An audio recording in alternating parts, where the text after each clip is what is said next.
अस्सलामुअलैकुम। बोल news headquarters में खुशामदीद। मैं हूं आपके साथ सहरिश जुहेब। मैं हूं मोहम्मद कामरान और मैं हूं शाइस्ता शहजाद। हेडलाइंस आपने जानी, बुलेटिन में आपको बताएंगे। इमरान खान का बड़ा मशवरा, यू टर्न ही बेहतरीन रास्ता, तख्ते लाहौर का फैसला, पंजाब में मैदान तैयार, पीटीआई को यकीन, गंडापुर का खौफ, ओछे हथकंडे, पेट्रोल महंगा करने का इंदिया, और बादल कहां बरसे। लेकिन सबसे पहले बात बड़े बयान की। अवाम और फौज में फासले बढ़ते रहे तो सबका नुकसान होगा। हम कभी अपनी फौज को कमजोर होता नहीं देख सकते। ताकतवर फौज इस मुल्क की जरूरत है।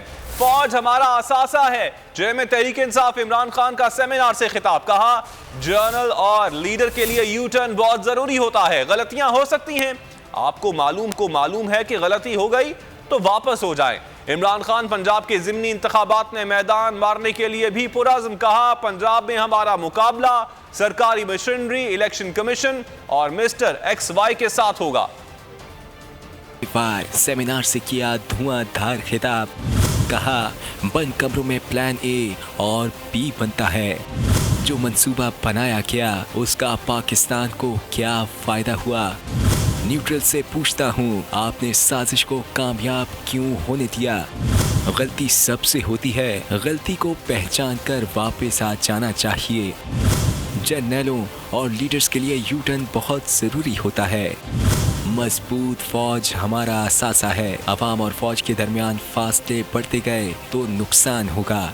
पाकिस्तान के पास बहुत बड़ा एसेट है, ताकतवर फौज। इसको हमें बचाना है, क्योंकि अगर पब्लिक के अंदर और फौज के अंदर फासले बढ़ते रहे जो बढ़ रहे हैं तो इससे इवेंचुअली फौज को नुकसान और पाकिस्तान को नुकसान है। इम्पोर्टेड हुकूमत को भी आड़े हाथों लिया। कहा, मुल्क पर आधा वक्त आमिरों और आधा दो खानदानों ने हुक्मरानी की। दोनों हुकूमतों को दो बार करप्शन पर निकाला गया। कि ये जो दो खानदान इस मुल्क के ऊपर 32 साल हो गए, अब इन्होंने 32 साल बारियां ली हैं। ये जब तक आप इनको कानून के नीचे नहीं लेके आएंगे, ये करप्शन तो सिम्टम्स है ना। 64 साल में आधा मिलिट्री ने हुकूमत किया, आधा किया है इन दो खानदानों ने। क्यों नहीं दोनों के दौर में रूल ऑफ लॉ आया? क्योंकि दो दफा वो दोनों गवर्नमेंट्स करप्शन पर निकाली गई और करप्शन कर रही थी। चेयरमैन पीटीआई पंजाब का इंतखाबी मार्का सर करने के लिए भी पुरज़्म। ट्वीट में लिखते हैं, पंजाब के ज़िमनी इंतखाबात में अहम मुकाबला होगा। हमारा मुकाबला सरकारी मशीनरी, इलेक्शन कमीशन और मिस्टर XY से होगा। हमारी टीम इन माफियाज के खिलाफ बरसरे बेकार होगी। ये एक पैगाम है जिसे निगाहों के सामने रखना होगा। बल्ला चलाओ, मुल्क बचाओ। लाहौर का तख्त इक़्तिदार किसको मिलेगा? दावे, वादे, तकरीरों के बाद कल होगा ये फाइनल। पंजाब के 20 हलकों में बड़ा दंगल कल सजेगा। इंतजामात मुकम्मल हैं। सूबाई इलेक्शन कमिश्नर पंजाब सईद गुल कहते हैं कि हम मुकम्मल तौर पर गैर जानिबदारी से काम कर रहे हैं। हम पर जो इल्जामात लगाए जा रहे हैं उनमें कोई हकीकत नहीं। इलेक्शन कमीशन की दरखास्त पर वजारत दाखिला ने पंजाब में 2000 FC एहलकार तैनात करने का फैसला कर लिया। 20 हल्के, 175 उम्मीदवार। पंजाब में तख्ते लाहौर का फैसला इतवार को होगा। ज़िमनी इलेक्शन के लिए पुरजोश इंतखाबी मुहिम के दौरान इमरान खान ने 18 जलसे किए तो मरियम नवाज भी शहर शहर कारकुनों का लहू गरमाती रही। खुदा के वास्ते हाथ जोड़ती हूँ, इस मुल्क को आगे बढ़ने दो, इस मुल्क को तरक्की करने दो। पुरजोश खिताबात में दावे वादों के साथ इल्जामात की सियासत का वक्त ख़त्म हो गया। इंतखाबात के लिए इलेक्शन कमीशन ने इंतजामात मुकम्मल के लिए 20 हलकों के भारी इलेक्शन में कुल वोटर्स की तादाद 45,96,875 है। एदाद व शुमार के वोटिंग के लिए 9,552 पोलिंग बूथ कायम किए गए हैं। ECP ने 23,751 अफराद पर मुश्तमिल अमला तैनात किया है। सूबाई इलेक्शन कमिश्नर पंजाब जनाब सईद किल कहते हैं, हम मुकम्मल तौर पर गैर जानिबदारी से काम कर रहे हैं। प्रिजाइडिंग अफसरान आरओज़ को व्हाट्सएप पर फॉर्म 45 भेजेंगे। तमाम नताइज के लिए लाहौर के कैंप ऑफिस में बड़ी स्क्रीन लगाई गई हैं। पिक्चर लेगा और वो व्हाट्सएप वो भेजेगा, इलेक्ट्रॉनिकली भेजेगा। वो कोई भी मोड हो सकता है, वो RTS भी हो सकता है, वो व्हाट्सएप भी हो सकता है, वो कोई दूसरा तरीक़ाकार भी हो सकता है। तो हमने यही तरीक़ाकार अपनाया कि वो व्हाट्सएप पे ही आएंगे RO के पास। वहाँ से फिर जब एक्चुअल रिज़ल्ट आ जाएगा तो इसको इंशाल्लाह हम यहाँ पे कंपाइल करेंगे। जबकि इलेक्शन कमीशन की दरख्वास्त पर वजारत दाखिला ने पंजाब में 2000 FC एहलकार तैनात करने का फैसला कर लिया। आगे देखिए, हुकूमत के ओछे हथकंडे। और पंजाब हुकूमत पाक फौज की जानिब से इंतहाई हसास मकामात का जायजा मुकम्मल कर लिया गया। इलेक्शन कमीशन की हिदायत पर पाक फौज के जवान ज़िमनी इंतखाबात के लिए अपने फ़राइज़ अंजाम देंगे। पाक फौज के दस्ते ज़िमनी इंतखाबात में QRF की हैसियत से अपनी जिम्मेदारियां निभाएंगे और पोलिंग स्टेशन पर अमन व अमान की सूरत हाल को ख़राब होने से बचाने के लिए अपना किरदार अदा करेंगे।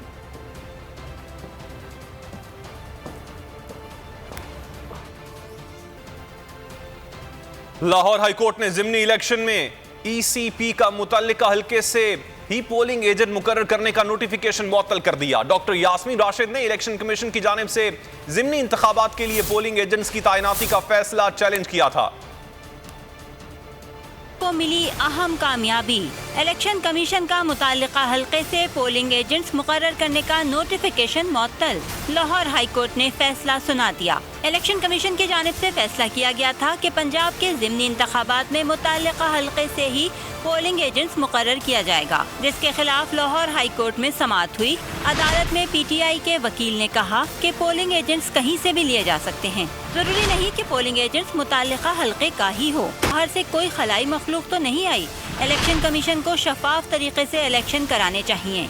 लाहौर हाईकोर्ट ने इलेक्शन कमीशन का नोटिफिकेशन मुअत्तल कर दिया। कहा सिर्फ ज़िमनी इंतखाबात के लिए ये नोटिफिकेशन मुअत्तल किया गया है। ज़िमनी इंतखाबात के बाद इलेक्शन कमीशन रूल्स में तरमीम करेगा, जिसके बाद पोलिंग एजेंट्स की तकर्रुरी मुताल्लिका हल्के से करने का हुक्म दिया जा सकता है। इंतजामिया मुकम्मल ढिटाई के साथ ज़िमनी इलेक्शन पर असरअंदाज। सुप्रीम कोर्ट के अहकामात की खिलाफ वर्जी पर सवालिया निशान। इलेक्शन कमीशन खामोश, जानिबदारी का मुजाहिरा। PTI के रहनुमाओं का शदीद रद्द-ए-अमल। असद उमर, चौधरी फवाद और शिबली फराज कहते हैं तमाम इत्तेहादी जमातें और हुकूमती मशीनरी एक तरफ और दूसरी तरफ इमरान खान और PTI है। सारे हथकंडों के बावजूद हम भारी अक्सरियत से इलेक्शन जीतेंगे। इलेक्शन का मार्का इत्तेहादी जमातें, जानिबदार इंतजामिया और इलेक्शन कमीशन। सुप्रीम कोर्ट के अहकामात की खुली खिलाफ वर्जी। PTI रहनुमा असद उमर बरस पड़े, कहा कि इंतजामिया ज़िमनी इलेक्शन पर असरअंदाज होने की कोशिश कर रही है। अली अमीन कंडापुर को पंजाब आने से रोकना कौम को तकसीम करने की कोशिश है। अली अमीन कंडापुर का इतना खौफ है कि जैसे पता नहीं वो क्या करेगा। इलेक्शन कवानीन की खिलाफ वर्जी के साथ साथ इस वक्त जो है वो सुप्रीम कोर्ट के ऑर्डर की भी इस वक्त कंटेम्प्ट हो रही है। ये तमाम चीजें सामने हो रही हैं और इलेक्शन कमीशन से हमें कोई एक्शन नहीं नजर आया। फवाद चौधरी ने भी कहा कि इलेक्शन कमीशन ने धांधली रोकने के बजाय धांधली कराने की जिम्मेदारी ले रखी है। पंजाब में कोई भी तहरीक इंसाफ ज्वाइन करता है तो उसे मुजरिम बना दिया जाता है। आपने आज PTI के कैंडिडेट की हमायत की, पता चला आप तो डकैत हैं। धांधली की इब्तिदा पहले तो खैर माशाल्लाह हमारे इलेक्शन कमीशन ने ये जिम्मेदारी ली हुई है कि किसी और को तो मौका ही ना दें, हम ही जो बैठे हैं माशाल्लाह। शेख रशीद ने भी सवाल उठाते हुए कहा कि वक्त आ गया है। एस्टैब्लिशमेंट से कहता हूँ कि इलेक्शन में आपने साबित करना है कि आप गैर जानिबदार हैं। किसी किस्म की धांधली, धौंस, गुंडागर्दी बर्दाश्त कौम नहीं करेगी और कल के इलेक्शन में आपने एस्टेब्लिशमेंट ने साबित करना है कि आप गैर जानबदार हैं। शिबली फराज बोले कि मुल्क में कुछ तबके और ऐसी पार्टीज हैं जो शफाफ इंतखाबात नहीं चाहते। इनको पता है कि इनके जाने का वक्त आ गया है। ये जो एक कमर्शियल ब्रेक की हुकूमत थी उसका वक्त ख़त्म हो चुका है। ये इस किस्म के हथकंडे इस्तेमाल करके और कल के लिए रिगिंग करने के लिए ये राह हमवार कर रहे हैं। शेख रशीद समेत PTI रहनुमाओं ने सुप्रीम कोर्ट को उसके अहकामात की खिलाफ वर्जी की जानिब तवज्जो दिलाने की कोशिश की। इलेक्शन से एक दिन पहले भी प्री पोल रिगिंग जारी, तहरीक इंसाफ रहनुमाओं की गिरफ्तारी के लिए छापे। शिबली फराज का कहना है कि पुलिस आईजी पंजाब की हिदायत पर हमें हिरासा कर रही है। जिला के अलावा बाहर के रिहायशियों को आने से भी रोका जा रहा है। मैं खुद केपीके से हूँ, हमारे ड्राइवर्स और सिक्योरिटी गार्ड्स भी इस्लामाबाद और केपी से हैं। हमें रोक कर मुस्लिम लीग नून के लोग धांधली करना चाहते हैं। जंग में पाकिस्तान तहरीक इंसाफ के रहनुमा और साबिक वज़ीर आज़म के मुआविन खुसूसी जुल्फी बुखारी के लिए पुलिस ने पार्टी के दफ्तर पर छापामार कार्रवाई की। तहरीक इंसाफ की मकामी क़यादत की दफ्तर पर पुलिस छापे की भरपूर मजम्मत। पूरी तरह एक्टिव पीटीआई रहनुमाओं की गिरफ्तारी के लिए छापे। दफातर पर पुलिस की कार्रवाइयां, कारकुनान को खौफजदा करने की कोशिश। शिबली फराज की लोधरा में मीडिया से गुफ्तगू, कहा पुलिस आईजी पंजाब की हिदायत पर हमें हिरासा कर रही है। हमें इलेक्शन की तैयारियों से रोका जा रहा है। यहाँ पे पुलिस की एक बड़ी नफरी आई हुई है और बुनियादी तौर पे उनका मकसद है कि हमारी जो तैयारी है उसमें खलल डालें और हमसे वो ऐसी एक अंडरटेकिंग ले रहे हैं जिसमें वो ये कह रहे हैं कि जी कैंडिडेट और उसके जो कोई मुलाजिमीन भी हैं, चाहे उनका ताल्लुक खैबर पख्तूनख्वा से हो, वो कोई भी इधर हमारे पास नहीं रह सकता। जंग में पुलिस जुल्फी बुखारी को गिरफ्तार करने पहुंची लेकिन गिरफ्तार न कर सकी। जुल्फी बुखारी ज़िमनी इलेक्शन की निगरानी के लिए जंग में मौजूद थे। तहरीक इंसाफ की मकामी क़यादत ने दफ्तर पर पुलिस छापे की शदीद मजम्मत की है। तो नून लीग की हुकूमत अली अमीन गंडापुर से खौफजदा दिखाई देती है। एक शख्स को रोकने के लिए खैबर पख्तूनख्वा और पंजाब को मिलाने वाला डेरा कापुल बंद कर दिया गया है। दोनों तरफ गाड़ियों की लंबी कतारें लगी हैं, लेकिन हुकूमत इलेक्शन जीतने के लिए पुल खोलने पर तैयार नहीं है। मज़ीद तफसीलात मालूम कर लेते हैं बोल न्यूज़ के नुमाइंदे सिबगतुल्ला मुगल से। सिबगतुल्ला, बताइएगा इस वक्त इस पुल की क्या सूरत है? अभी तक ट्रैफिक को रोका गया है?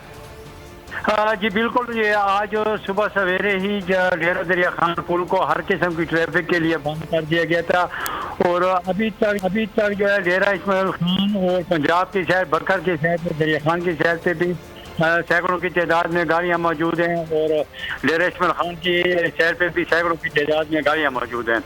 लगता यही है कि राना सनाउल्लाह पे इस वक्त जो है अली अमीन खान गंडापुर जो है वो भारी हैं, क्योंकि जो हमें मालूमात हुए हैं, जो कहा जा रहा है, ये नाम तो पंजाब ही का कर रही है कि सिक्योरिटी खर्चात की वजह से ये रोड इसको पुल को बंद किया गया है। लेकिन जो सूरत हाल है कि अली अमीन गंडापुर को रोकने की एक कोशिश है कि अली अमीन गंडापुर जो है वो बखर में या दरिया खान पोलिंग स्टेशनों पे वो न जा सके, क्योंकि जो हमारी मालूमात है उसके मुताबिक इमरान खान ने जो है अली अमीन खान गंडापुर को इन हलकों की निगरानी सौंपी थी और अली अमीन खान गंडापुर ने जाकर PP 90 की निगरानी करनी थी और वहाँ पे इंतखाबात और जो पोलिंग स्टेशनों का गाड़ियों की लंबी लाइनें लगी हैं, तो क्या शहरियों की जानिब से एहतजाज भी किया जा रहा है? हाँ जी बिल्कुल, क्योंकि ये डेरा दरिया खान पुल बहुत अहम शहरा है, क्योंकि ये केपीके और पंजाब को मिलाने वाला अहम पुल है और अब तक जो है इस पुल से तकरीबन डेली हज़ारों की तादाद में जो है गाड़ियाँ गुजरती हैं जो पंजाब के मुख्तलिफ शहरों को पंजाब में दाखिल होती हैं। लेकिन इस पुल की बंदिश की वजह से शहरियों को शदीद मुश्किलात का सामना है। लोग पैदल सफ़र कर रहे हैं, लोग थोड़े इधर शहर महल से निकल कर, क्योंकि हर किस्म की ट्रैफिक बंद है, लोग 10-15 किलोमीटर पैदल सफ़र करके डेरा इस्माइल खान पहुँच रहे हैं और शहरियों को मुश्किलात का सामना है। सिबगतुल्ला मुगल, आपने अपडेट किया इस हवाले से, आपका शुक्रिया। तो नाजरीन, आप कर रहे हैं नून लीग की हुकूमत को अली अमीन गंडापुर का खौफ है और एक शख्स को रोकने के लिए खैबर पख्तूनख्वा और पंजाब को मिलाने वाला जो पुल है उसको बंद कर दिया गया है। ये आप मनाजिर भी टेलीविजन स्क्रीन पर देख सकते हैं। गाड़ियों की लंबी कतारें लगी हुई हैं, शहरी एहतजाज भी कर रहे हैं और पैदल सफ़र करने में मजबूर हैं वो कि वो उनके पास ऑप्शन कोई नहीं है और इस पुल को बंद कर दिया गया है। दोनों अतराफ जो हैं गाड़ियों की लंबी कतारें लगी हुई हैं, लेकिन हुकूमत इलेक्शन जीतने के लिए पुल खोलने को तैयार दिखाई नहीं देती है। अली अमीन गंडापुर से नून लीग की हुकूमत खौफजदा दिखाई देती है और सिर्फ एक शख्स को रोकने के लिए खैबर पख्तूनख्वा और पंजाब को मिलाने वाला जो पुल है उसको बंद कर दिया गया है।